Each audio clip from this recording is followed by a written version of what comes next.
that my son committed suicide. And he committed suicide on my veranda, and my 2 small children are the ones who found him. And they kept telling me, "Mami, come and see, kuna game mbaya chichi anacheza." And it was a Sunday evening and we had just had supper.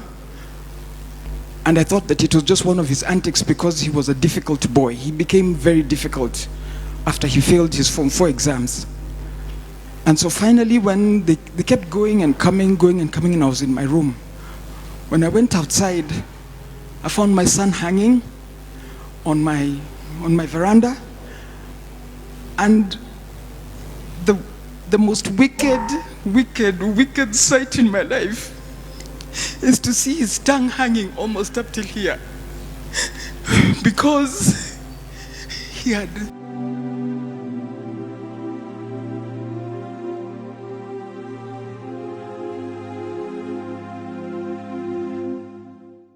I screamed and I climbed up immediately and I collected him and I put him down and I rushed. I started calling his sisters to take him to hospital.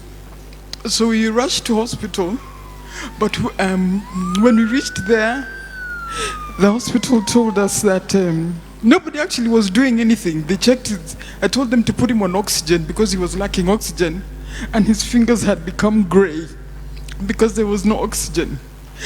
That usually happens after 2 minutes or about 6 minutes of lack of oxygen in the body.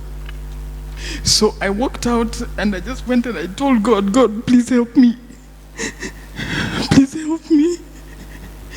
So when I went back, they were not doing anything. I asked them, "Why aren't you doing anything?"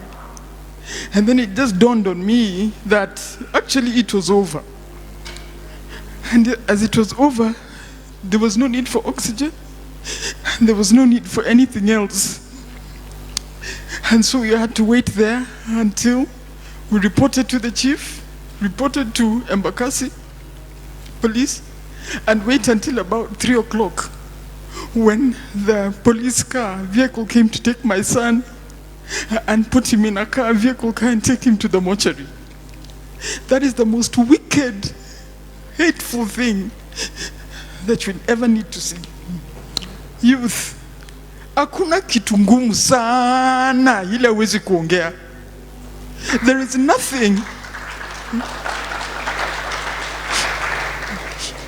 nothing so hard that cannot be discussed.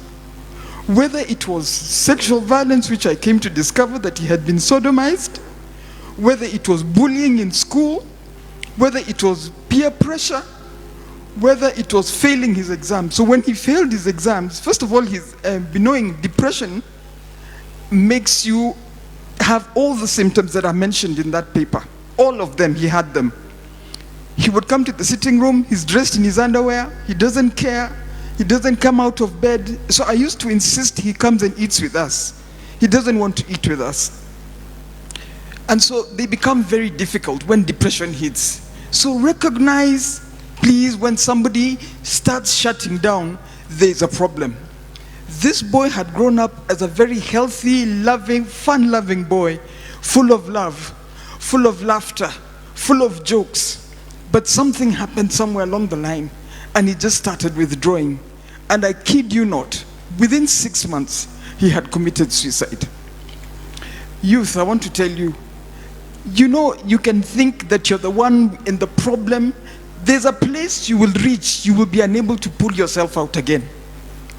So before you reach that pit, before you reach that bottom, please ensure that you have talked to somebody. Please ensure that you have shared with somebody. There's nothing too hard. There's nothing too hard. The Bible says there is nothing new under the sun. So anything that you're going through is not new. It has happened to somebody else, and it can be solved. We buried my son, but now the after effects are the worst, because now I kept blaming myself. What didn't I do? What did I do? I tried to be as supportive as I wanted. He refused school. One day he just said, "Mami sirudi hiyo shule." And that was it. I had to look for another school for him to go to. And when he went to another school again, then he refused to attend lessons. And then he attends exams, and then he's shocked that he fails his exams.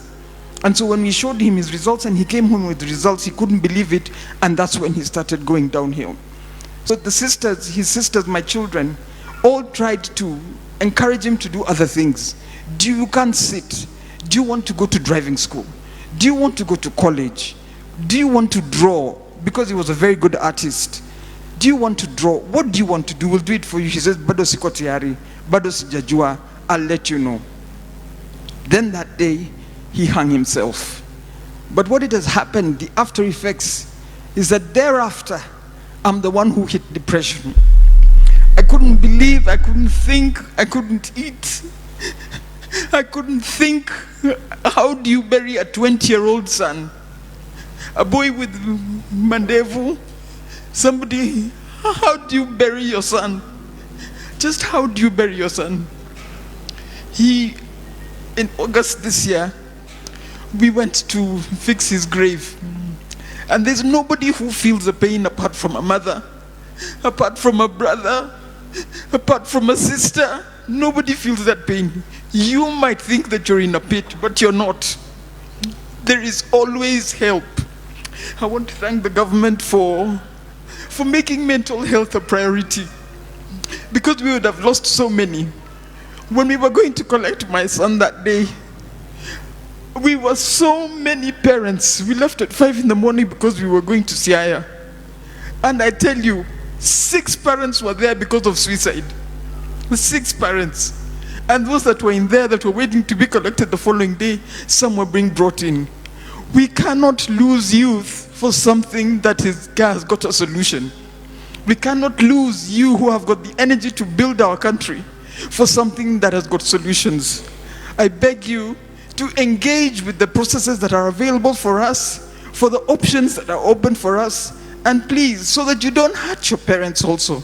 Because even when you go, the pain remains with us. The pain remains with the sisters, the pain remains with the brother, and the stigma that is associated with suicide. I personally don't care. I personally don't care what anybody thinks about me. And that is why I said that just to honor my son's memory, I will speak about mental health. Thank you very much.